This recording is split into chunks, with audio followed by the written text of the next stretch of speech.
Sekarang kita masuk ke kutipan beliau. Ada yang hadis, ada yang athar, kalam-kalam ulama salafus saleh. Sekarang kutipan beliau yang 220 ya. Walaupun kita bacanya tidak semua. Mari kita mulai kajian ini dengan membaca suratul Fatihah. Semoga Allah Ta'ala buka hati kita semua. Al-Fatihah. Bismillahirrahmanirrahim.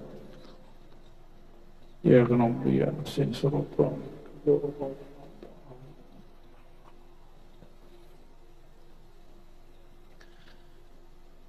وبه قال حدثنا أخبرنا أبو عبد الله الحافظ قال حدثنا جعفر بن محمد بن سير قال سمعت أبا العباس بن عطاء. Beliau mengutip kalam seorang ulama salafus saleh bernama Abul Abbas Ibnu Atha.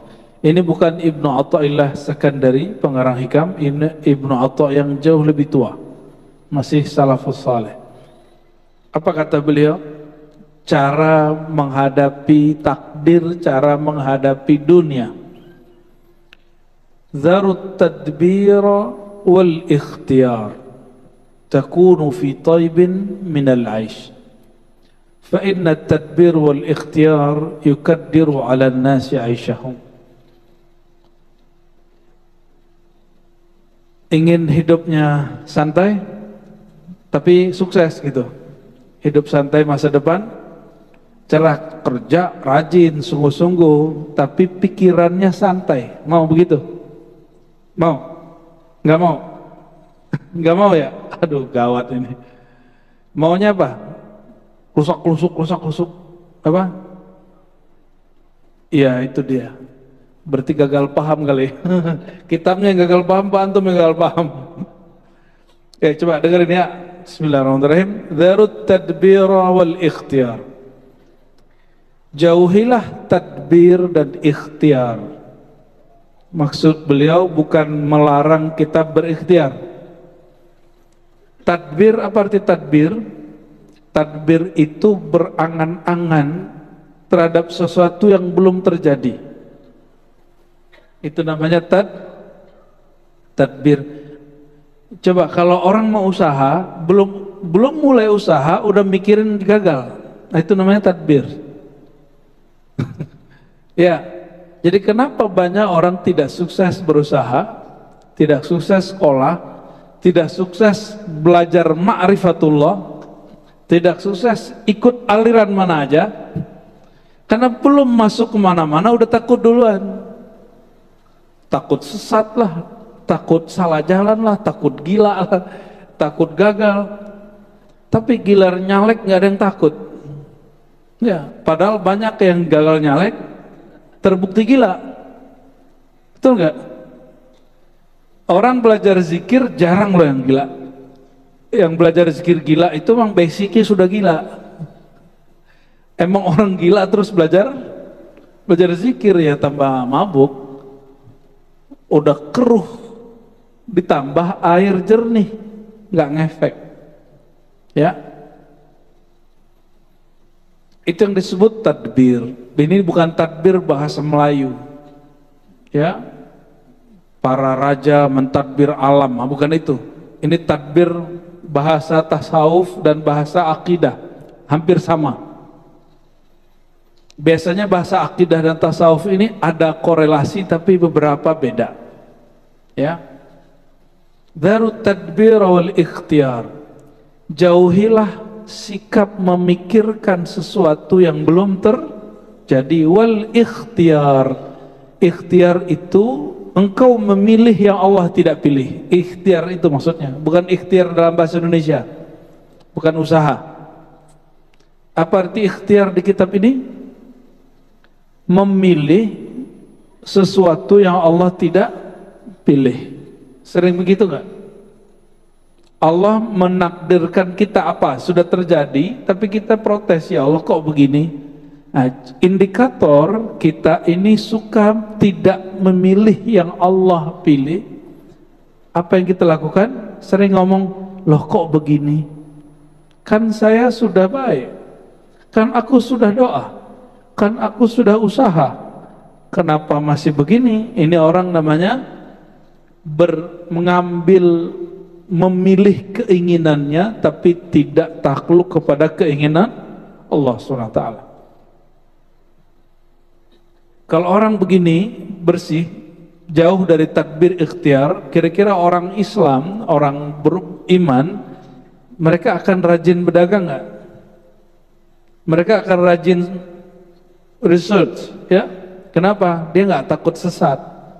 Karena research pembahasan itu orang bisa keliru. Orang nggak akan berhenti belajar ilmu kemarifatan. Takunu fi taibin minal ash. Kalau engkau tinggalkan dua sikap ini, pertama takbir, memikirkan sesuatu yang belum terjadi, yang kedua menginginkan yang Allah tidak inginkan, memilih yang Allah tidak pilihkan. Jika dua sikap ini kita jauhi, takunu fi taibin minal ash, hidupmu akan sukses. Takunu, engkau akan menjadi fi taibin, dalam kebaikan, keberkahan, minal aish, hidup. Terjemahan bebasnya apa? Hidupmu akan sukses, ya.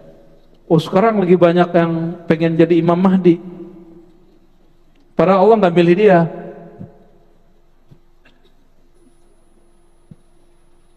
Ya, kita sering dapat surat, soalnya surat cinta dari Imam Mahdi. Canda-canda teman-teman tuh para mualim, kita buat reuni Imam Mahdi ya katanya. Hah? Nggak tahu. Lo kan ngirim surat, ini ada yang dari sini, dari situ. Kalau saya kumpulin sudah hampir 30 surat. Hampir 30 surat yang ngaku dialah Imam Mahdi yang kamu tunggu, wahai Ar-Razi. Waduh, saya bingung juga tuh ya. Ini kalau dikumpulin kan mereka bingung tuh sesama Imam Mahdi, Pak. Kan seru ntar kalau ada begitu ya. Biar mereka nonton yang beginian ya. Emang dia doang yang ngalamin itu ya.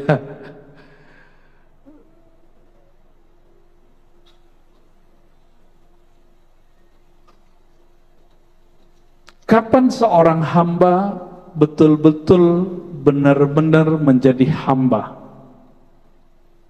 Orang yang sama ditanya. Su'ilal Abul Abbas Ibnu Atta, ya. Ibnu Atta ini ditanya, posisi apa atau konsep kayak gimana seorang hamba dia menjadi benar-benar hamba? Ini sudah betulan hamba belum nih? Atau baru ngaku-ngaku? Orang ngaku hamba dengan beneran hamba beda nggak? Ya, hamba Allah asli dengan hamba Allah bayangan beda nggak? Beda. Coba kita lihat hamba Allah yang asli, yang benar-benar hamba. Kata beliau, qama maqamal ubudiyah, qala tarkut tadbir. Dia meninggalkan semua sikap berangan-angan, memikirkan sesuatu yang belum terjadi. Ya, nanti kalau begini gimana, begini gimana? Apa bedanya tarkut tadbir dengan belajar ilmu akhir zaman? Beda loh ya. Belajar ilmu akhir zaman semuanya berdasarkan wahyu dan ilham. Kalau tadbir pakai angan, tapi ada juga yang kajian akhir zaman pakai tadbir, pakai angan-angan ada. Ada yang pakai WA juga ada, mau YouTube. Nih kita kasih tahu, ini sudah akhir zaman. Akhir zaman pengkhabarannya langsung dari Nabi akhir zaman. Siapa beliau? Nabi Muhammad SAW. Berarti wahyu atau wali akhir zaman, yang mereka dapat isyarat cara memahami hadis-hadis tentang akhir zaman. Nah, dan kita sudah riset dari 2006. Saya sudah mengkaji tentang hadis-hadis akhir zaman, tapi nggak paham-paham. Mengkaji kemudian kajian-kajian ulama-ulama, isyarat-isyarat yang mereka terima tentang akhir zaman, nggak paham-paham sampai terjadi pandemi. Ketemu orang aneh-aneh, ketemu kejadian aneh-aneh. dan ya, rohani kita diberi anugerah besar lah oleh Allah Subhanahu wa taala. Ya. Di situ saya baru kemudian bisa menyusun, oh akhir zaman itu susunannya dari sini sini, baru faham. Ya. Maka susunan itu bukan kita yang bikin, itu memang ada hadisnya begitu, tapi tadinya nggak tahu cara membacanya. Karena kitab-kitab akhir zaman itu mazhabnya juga ada kitab tazkirah, ya, ada juga al-nihayah tazkirah karya Imam Qurtubi, ada an-nihayah karya Ibnu Katsir, ada yang lebih tua lagi karya Imam Abu Syekh, tapi hadisnya banyak dhaif, ya. Cuma ada hadisnya dhaif, maknanya benar. Mungkin terjadi, namun orang-orang salah memahaminya. Contoh, masih ingat kejadian awal pandemi? Ini pada lupa semua pandemi. Emang memori antum pendek-pendek semua ya. Waktu awal pandemi, orang panik beli beras di mana-mana. Ada yang kemudian nabung emas, katanya yang bisa dipertahan ke akhir zaman cuma emas. Ya salam, satu menggantungkan diri kepada beras, satu menggantungkan diri kepada emas. Dia lupa ilmu akhir zaman itu bukan masalah nyelamatin perut, dia nyelamatin kolbu. Ketika diumumkan nanti 15 Ramadan akan terjadi dukhon, semuanya panik. Benar gak? Masih ingat? Hadisnya paling dhaif loh. Walaupun isyarat beberapa aulia Allah itu akan terjadi, tapi bukan karena hadis dhaif itu. Karena hadis dhaif nggak usah dipercaya. Hadis dhaif tidak dapat dipercaya. Hadis dhaif dia hanya boleh dipakai dalam bab motivasi dan amal-amal kecil, amal-amal soleh. Dalam hukum dan akidah tidak boleh dipakai. Ya, ini perhatiin. Maka beliau dikutip dulu ayatnya, lalu hadis-hadisnya, lalu kalam-kalam ulama yang mendukung. Jadi ditaruh kalam ulama itu belakangan oleh Imam Al-Baihaqi, seperti kalam Ibnu Atha Abul Abbas. Jadi jangan sampai antum ngaji akhir zaman yang main angan-angan. Dan ciri-ciri orang ngaji akhir zaman, dia pakai angan-angan, maka dia gelisah, banyak takutnya, banyak cemasnya. Tapi kalau ngaji akhir zamannya pakai rohani, inilah yang disebut Abul Abbas Ibnu Atha. Kalau engkau ingin imanmu benar, hidupmu bahagia, zarut tadbira, tinggalkan mengangan-angankan, memikirkan sesuatu yang belum terjadi. Ya, Dajjal keluar, udah keluar belum? Belum. Emang dia sudah ada, berarti Mahdinya udah ada juga dong. Tapi dia sudah muncul belum? Wallahu a'lam. Kan antum nggak tahu, kita juga nggak tahu persis. Secara persisnya ada yang tahu nggak? Oh, kecuali ngirim surat tuh kayaknya udah ada ya. Allahumma sholli ala Muhammad.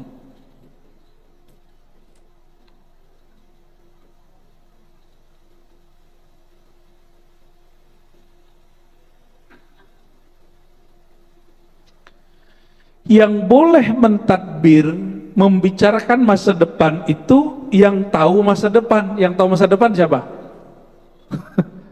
Siapa yang tahu masa depan? Allah. Nabi tahu masa depan? Kalau Allah nggak beritahu, Nabi nggak tahu. Tapi kalau Allah beritahu, Nabi tahu. Wali Allah tahu masa depan? Enggak. Tapi kalau Allah beri ilham, mereka tahu. Oke, paham di situ? Pada dasarnya tidak ada yang tahu masa depan, waktu depan, kecuali sang waktu itu. Siapa sang waktu itu? Allah Subhanahu wa ta'ala. Ya, ini yang pernah kami sampaikan. Ya, kita ini cemas sama anak-anak. Anak-anak cemas sama dirinya. Ya, benar nggak? Kita mencemaskan masa depan. Si masa depan tuh cemas nggak dengan waktunya? Enggak toh? Terus ngapain cemas? Jadi kebahagiaan itu akan muncul kalau orang rileks. Kalau orang mulai rileks, rileks itu pada batin. Maka belajar akhir zaman mesti dengan rohani, bukan hanya dengan angan-angan. Ya. Bahas Palestina mesti juga dengan rohani, jangan dengan angan-angan dan mengeluh, apalagi meratap-ratap. Saya melihat hari ini, ya Allah, ini rukun imannya sudah mulai rusak. Batal tidak, rusak iya. Gak boleh lepas ngomong gini.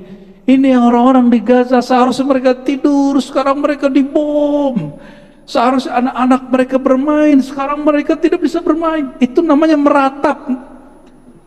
Itu namanya meratap. Apalagi antum eksploitasi foto-foto mereka berdarah. Dalam ilmu filantropi keislaman modern itu tidak boleh. Berita-berita itu sudah cukup. Kalau kita mau donasi, buat bikin donasi, bikin aja. Saya mendukung kok. Ya, tapi jangan jual kependeritaan orang. Karena pasti antum dapat berapa tuh? 1/8 toh? 1/8 tuh gede loh Pak. Orang yang ngumpulin itu, kalau dia ngikutin sistem, itu ada jatahnya. Tapi kalau dia nggak ngikutin sistem, dia main ambil-ambil sembarangan. Ya, ada ilmunya itu. Ya, kita juga lama di dunia filantropi, di lembaga zakat yang sahih saya juga ikut lah. Ya, kita mengerti lah ini kemana perginya. Kita pernah kirim kemana nggak nyampe, ada yang nyampe, ada yang nggak nyampe sini, geser ke sini, ngerti lah kita itu. Ya, di zaman orang-orang belum bicara Palestina, kita sudah bicara Palestina. Jadi kalau antum bicara Palestina, jangan menjual penderitaan mereka. Sebut saja, perjuangan kita suci, kita ingin merebut atau membantu saudara kita di tanah suci. Udah, gak usah kemudian aneh-aneh. Gak usah kemudian buat pentas seni, meratapi nasib anak-anak Gaza. Gak usah. Itu menolak takdir. Itu menolak takdir. Sampaikan kepada semua orang yang katanya ingin memperjuangkan Palestina, Gaza, Sudan, semuanya. Ya, Imam Nawawi Al-Bantani, Syekh Nawawi Al-Bantani dalam kitabnya menyebutkan itu. Ya, ketika ada orang meratapi, seharusnya mereka hari ini tertidur, tapi mereka tidak bisa tidur. Harusnya mereka hari ini bisa sekolah, mereka tidak bisa sekolah. Itu dikatakan dan ditegur dan dinukil oleh Syekh Nawawi Al-Bantani dalam kitab Aqidah, pertanda engkau tidak beriman kepada takdir. Ya, saya mau tanya, kejadian di Sudan hari ini, di Yaman hari ini, di Iran hari ini, di Gaza, semua wilayah, itu izin Allah atau bukan? Izin Allah. Karena itu izin Allah, berarti kehendak. Jangan meratap. Sepakat? Jadi antum buat donasi di sini kita dukung 100%, kalau perlu 1000% kita dukung. Ya, tapi jangan meratap, jangan jual penderitaan orang. Ya. Jadi nanti Bapak nih kalau mungkin di sini ada pengumpulan zakat. Ya, nggak usah kemudian tampilin bahwa orang yang akan ditasarrufkan zakat kepadanya, disampaikan zakat kepadanya itu orang-orang yang buntung-buntung gitu ya. Kepalanya pecah-pecah, nggak usah ditampilin. Sebutkan saja ini untuk para duafa, masakin, orang-orang yang sakit, orang-orang yang gitu aja. Ya, sebutkan data-datanya. Itu cukup. Ya, waktu dulu kami mencoba mengeksploitasi itu, ditegur oleh guru-guru besar kami. Ya, itu nggak boleh. Itu bagian dari meratap. Bagian dari meratap. Meratap haram atau halal? Haram, sepakat? Ya, jadi meratap tuh kita nggak mukul-mukul muka doang, nggak hanya ya, ente buat nih pentas penderitaan anak-anak Gaza, terus buat itu menangis-nangis, itu namanya meratap. Tidak dianjurkan, bahkan diharamkan, nggak boleh. Ya, perjuangan kita jadi tidak suci lagi. Perjuangan kita berarti dengan emosi, bukan dengan rohani. Beda tuh? Ya, beda perjuangan dan emosi dengan rohani. Ya, antum kan mau nyoblos pemilih baru nih, gubernur. jangan pakai emosi, pakai rohani. Maka Nabi SAW mengatakan, jika hamma ahadukum, kalau kamu ada masalah, sholat 2 rakaat. Sholat itu kepala di bawah, bukan di atas. Berarti jangan hanya pakai angan-angan, ya. Kok jadi kemana-mana ya? Ya, tapi emang begini. Karena banyak orang hari ini gelisah setiap kali baca dengar berita tentang Sudan, Gaza, Yaman. Ini apa nih? Ini bagaimana nih? Kok Islam begini ya? Gitu. Belum lagi debat nasab, ya, lucu-lucu. Ada yang putus asa dengan semua debat nasab. Apa kata mereka? Kami sudah capek dengan debat semua ustadz. Kapan ustadz ini bikin mobil? Astagfirullah. Ini orang salah pertanyaan. Kalau dia nanya bikin mobil, jangan ke ustadz. Ustadz itu guru orang yang bikin mobil. Kalau mobilnya nanti gak diproduksi, biar nggak stres gitu, ya. Allahumma sholli ala sayyidina Muhammad. Siap untuk tidak memikirkan yang belum terjadi, mempersiapkan yang belum terjadi, boleh. Ayatnya jelas, ya. Wal tanzur nafsum ma qaddamat lighat. Maka seseorang bersiaplah terhadap apa yang terjadi besok. Apa persiapannya? Kalau zahir, zahir, batin, batin. Kalau masa depan, Allah suruh kita persiapkan dengan batin. Kalau urusan makannya kita nabung. Maka Nabi itu, Bapak Ibu, jangan dikira Nabi nggak nabung, ya. Nabi itu menabung gandum untuk setahun beliau, keluarganya, dan 9 istrinya. Tapi baru setengah, mungkin belum nyampe setengah tahun, 3 bulan sudah habis. Kenapa? Bagi-bagi. Setiap orang datang Nabi bagi, seorang datang Nabi bagi. Ada yang begitu gak? Dan Nabi gak pernah pikirin. Itu yang disebut beliau itu ar-rih al-mursalah. Beliau itu seperti angin yang bebas, masuk pergi begitunya. Ada yang rezekinya begitu nggak? Masuk pergi. Ada yang rezekinya begitu? Itu bukan orang miskin, itu orang paling kaya se-alam semesta. Menurut antum yang lebih kaya Nabi Muhammad atau Nabi Sulaiman? Mana yang lebih kaya? Udah bener ini ngajinya, udah. Ya. Nabi Sulaiman hanya Nabi Bani dapat izin menguasai angin, bicara segala macam dengan hewan-hewan. Kalau Nabi Muhammad SAW bicara bahkan naik ke aras, menembus langit, semuanya. Apa kata beliau? Itu kunci surga sama gua. Itu orang paling kaya se-alam semesta. Ya, maka beliau yang terakhir masuk surga. Bukan karena beliau kaya, tapi karena beliau menyelamatkan orang yang merasa kaya. Allahumma sholli ala sayyidina Muhammad. Semoga kita termasuk orang yang diselamatkan baginda Nabi Muhammad SAW. Masih takut kaya? Antum miskin ngeluh, mending kaya bersyukur. Ya. Maka beliau mengatakan, Ibnu Atha Abul Abbas, la tahillu as-salamah, la tahullu, ya, as-salamatu hatta takuna fi tadbir ka ahlil kubur. Kamu tidak akan benar-benar selamat sampai dalam masalah angan-angan seperti ahli kubur. Orang ahli kubur masih mikir-mikir nggak? Nggak tahu juga ya. Emang nggak ada, nggak mikir lagi dia. Al-farhu fi tadbirillahi lana wa syaqa'u fi tadbirina. Jadi tadbir itu wilayah Allah. Tadbir berarti memikirkan kejadian masa depan, itu wilayah siapa? Wilayah Allah. Maka jangan pernah masuk ke wilayah dia. Jangankan dia, ya. Kita beda negara, beda kampung, premannya udah marah sama kita. Bener nggak? Lu masuk wilayah gua, bro.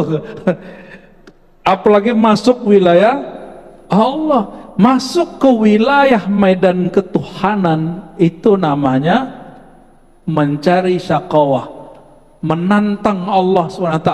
Itu awal orang tidak mencapai happiness, kebahagiaan. Dia nggak akan bahagia. Ya, ngatur-ngatur hati sama. Hati kita nggak bisa kita atur, Pak. Sama nih, nggak boleh lo ngatur hati istri, nggak boleh. Sama ibu ya, tidak boleh menguasai hati suami. Karena hati itu wilayah Tuhan. Kata Imam Ghazali, dikutip di Ihya, ini bukan hadis. Qalbul mu'min arsullah. Qalbu orang beriman itu singgasana Tuhan. Ada yang berani? Jangankan singgasana Allah SWT, istana presiden aja meriam begitu depannya, macam-macam orang langsung iya, pengawal-pengawalnya, apalagi tentara-tentara Allah Subhanahu wa ta'ala. Jadi mulai paham cara memahami takdir. Takdir itu dijalani, lalu dicoba, bukan diangan-angankan. Dijalani, dicoba. Ikhtiarnya bukan ikhtiar dalam pemahaman yang di kitab ini, tapi ikhtiar itu maksudnya beristikharah kepada Allah, lalu lakukan apa yang kita sanggup. Itu ikhtiar yang dimaksud, bukan kemudian memilih yang Allah tidak pilih. Itu lain. Ada yang tahu takdirnya enggak? Ada yang tahu takdir kekayaannya? Boleh jadi kita punya takdir 10, tapi kita ngambil cuma 3. Benar enggak? Kalau antum kemudian berbaik sangka kepada Allah, siapa tahu Allah upgrade menjadi 5, menjadi 7. Dan itu hanya dengan cara apa? Lakukan apa yang kita bisa semampunya dan semaksimalnya. Jangan berlindung dengan takdir padahal malas. Ada yang begitu? Ya, padahal malas, tapi dia berlindung lewat sepertinya sudah takdir, aneh-aneh hidup begini. Allahumma shalli ala sayyidina Muhammad. Lalu ada imam salafus soleh bernama Sahal, ya. Apa kata beliau? Al-balwa minallah ala wijhain. Bala itu tidak hanya buruk. Bala itu ada 2. Ada bala rahmat, ada bala uqubah. Uqubah akibat buruk. Jadi akibat itu bukan bahasa Indonesia lah ya. Kita ini banyak utang sama bahasa Quran. Rahmat bahasa mana? Bahasa Quran juga. Ya, sekarang jadi nama orang ya. Bala. Jadi bala itu artinya sesuatu yang sampai kepada kita. Kejadian yang sampai kepada kita disebut dengan bala. Apa kata beliau? Ada bala rahmat, ada bala uqubah. Fabalwar rahmah yub'ithu sahibahu ala izhari faqrihi wa faqatihi ila Allah. Wa tarku tadbir, wa balwar uqubah yub'ithu sahibahu ala ikhtiyarihi wa tadbirihi. Bala rahmat, ya, itu membuat orang yang mengalaminya menunjukkan kefakiran dan keperluan, bahwa dia membutuhkan bantuan Allah Subhanahu wa ta'ala. Maksudnya gini, nggak usah jauh-jauh, teks proklamasi kalimatnya gimana? Ya, ada kalimat rahmat Allah nggak? Gimana lafaznya? Dengan rahmat Allah. Itu yang bikin negara kita dapat rahmat sampai hari ini. Ya, maka yang bikin pasti wali Allah itu. Jadi wali Allah itu gak mesti ustadz. Bisa jadi wali Allah itu umara. Maka saya sampaikan sering Bapak Ibu, saudara-saudariku, dalam 7 ciri-ciri wali Allah yang nanti akan Allah ayomi di saat tidak ada pengayoman kecuali darinya. Yang nomor pertama bukan ustadz loh.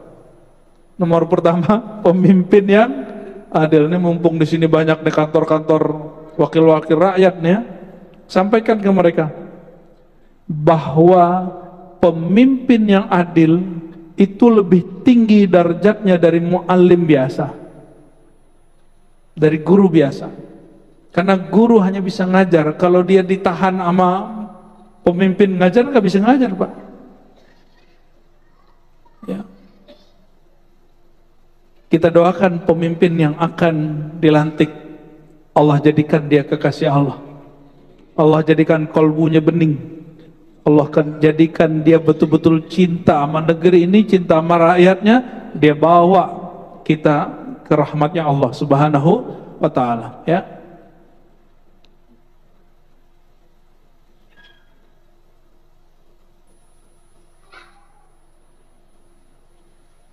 Ada Imam Syaqiq Al-Balkhi.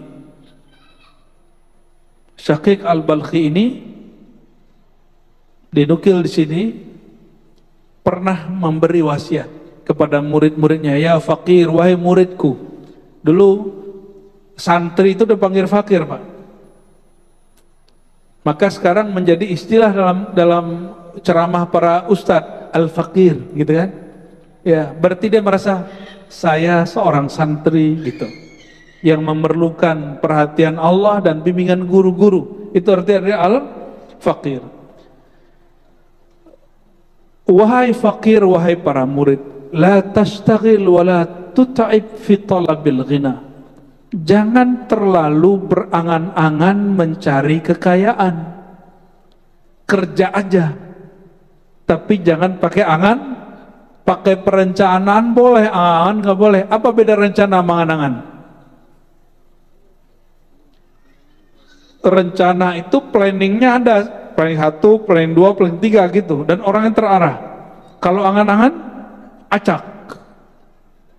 Ya, udah merasa sukses sebelum waktunya, itu angan-angan. Atau sudah merasa gagal sebelum terjadi, itu juga angan-angan. Mohon maaf, ini kita perlu malu dengan saudara sebangsa kita yang keturunan China. Ya, mereka kenapa bisa menguasai perniagaan, bisnis, coba properti, mereka punya, karena mereka ngambil ilmu ini, padahal harusnya itu orang yang ngaku Islam harus ngambil itu. Jangan-jangan mereka lebih Islami dari kita, Pak. Bagi mereka kalau belum tahu gagal, maju aja dulu, ya kan? Kan belum tahu, masa depan kan masih belum jelas. Ya, begitu mereka sangat kuat. Lalu dikatakan oleh beliau, fa innahu idza qassama lakal faqra la takun ghaniya. Orang yang Allah tidak pernah bagi nikmat kaya kepada dia nggak akan pernah kaya. Maksudnya apa? Kaya itu takdir, tapi takdir itu dari 1 sampai 10 kita diberi hak oleh Allah untuk memilih, baik caranya hak atau cara yang batil. Dari 10 nih orang kaya, jadi dia datanya 1 sampai 10, dia bisa saja dengan cara yang halal atau bisa saja dengan cara yang haram, bisa dengan cara yang baik, bisa dengan cara tidak baik, bisa dengan cara zalim, bisa dengan cara tidak zalim, bisa dengan cara jujur, bisa dengan cara korupsi. Ya.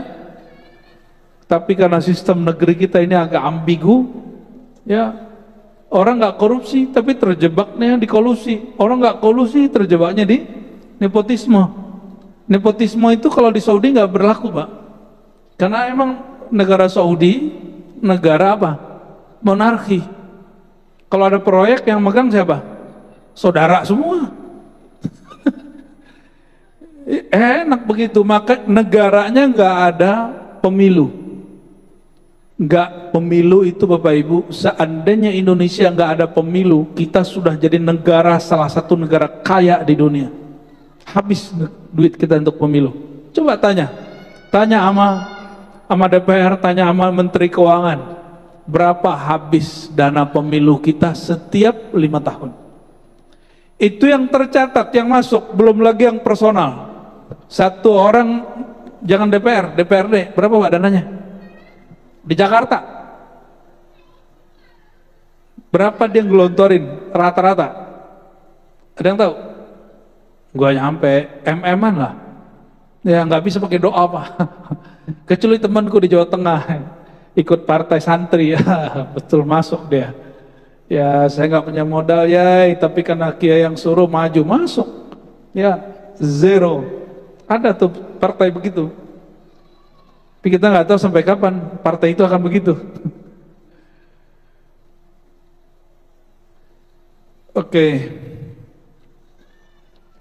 Lalu lawan dari tadbir, lawan dari memilih sesuatu yang tidak dipilih Allah, apa lawannya?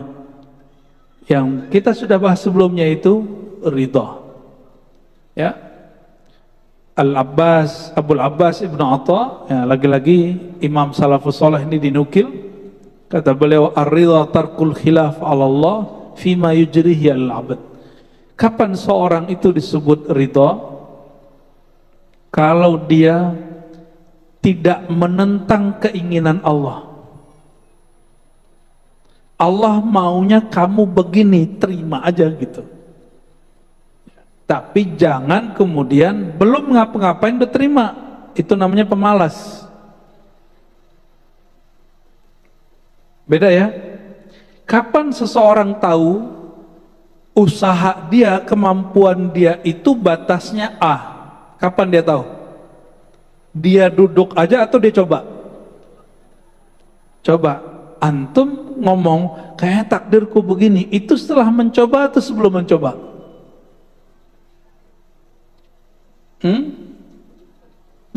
Apakah semua orang yang sukses hari ini itu langsung sukses atau pernah gagal? Apakah ulama-ulama yang hari ini jago baca kitab, jago ceramah, dia langsung bisa ceramah? Adakah orang terlahir langsung bisa ceramah? Adakah orang terlahir dia langsung kemudian punya rekening dan bisa ngambil sendiri? Enggak ada kan? Kalau dia punya warisan ya, tapi punya rekening langsung kan enggak? Karena masa depan itu ada dua. Jadi angan-angan itu cara menanggapi masa depan dengan negatif. Berusaha dan mencoba itu cara menanggapinya dengan cara yang positif, ya. Itu dalam bab dunia Pak, dalam bab kerohanian, ya. Jangan belajar sama ustadz itu, nanti kamu gila. Nah itu namanya salah satu takbir itu, ya. Akhirnya ilmu antum cetak segitu aja dari dulu, ya. Baik, azan dulu, tafadhal.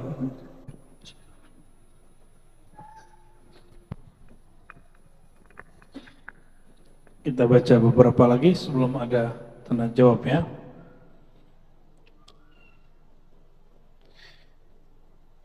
Lalu di sini disebutkan ada imam namanya Ibnul Faraji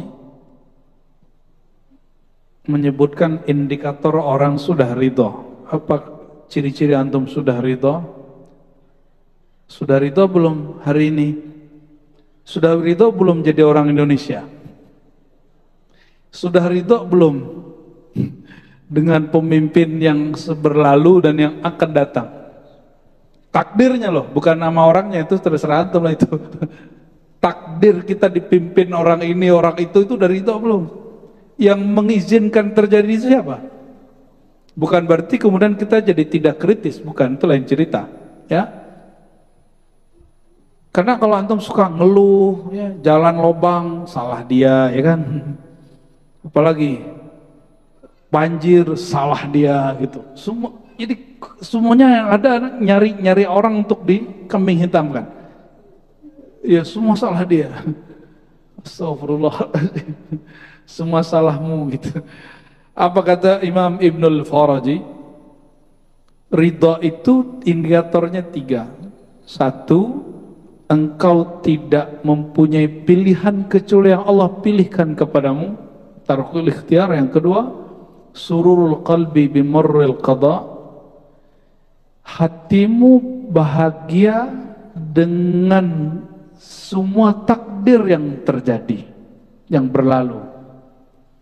Berarti beliau dihajar yang pertama jangan pakai angan-angan masa depan. Kalau yang sudah berlalu, hatinya bahagia. Hari ini takdir yang sudah dialaminya bahagia nggak? Ya, surur tuh happy aja. Allah lagi menginginkan apa ya gitu. Kok kita dipimpin dia di periode ya gitu. Antum harusnya begitu, happy aja. Karena Allah yang ngatur. Ya, Allah yang ngatur nggak? Ada nggak di satu wilayah di Indonesia Allah tidak berkuasa di situ? Sudah happy dong, happy aja Pak, santai aja ya. Terus yang ketiga, isqatu tadbir minan nafs hatta yahkumalaha 'alaiha.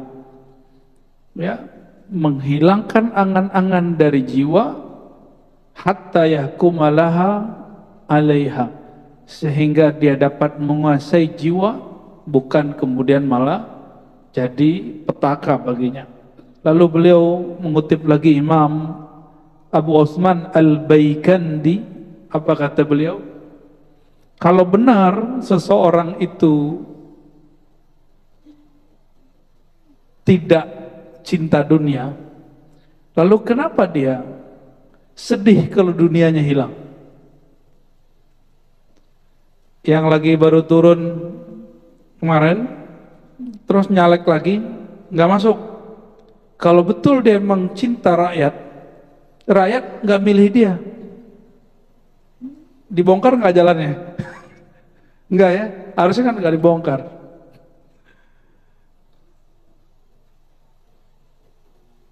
Nah, ini bagian akhir yang kita baca di bab ini, bukan akhir dari kitab ini, tapi bagian akhir yang kita baca di bab ini. Ciri-ciri rukun imannya sudah sempurna apa? Kamaluddin fi tabarri minal haul wal quwwa ruju' fil kull ila man lahul kull. Ini dikalamkan oleh Imam Abu Abdurrahman As-Sulami dari guru-gurunya. Sempurnanya agama seseorang at-tabarri minal haul wal quwwah. Dia tidak lagi berangan-angan tentang kemampuan dia, kesempatan dia. Ya, jangan pakai angan.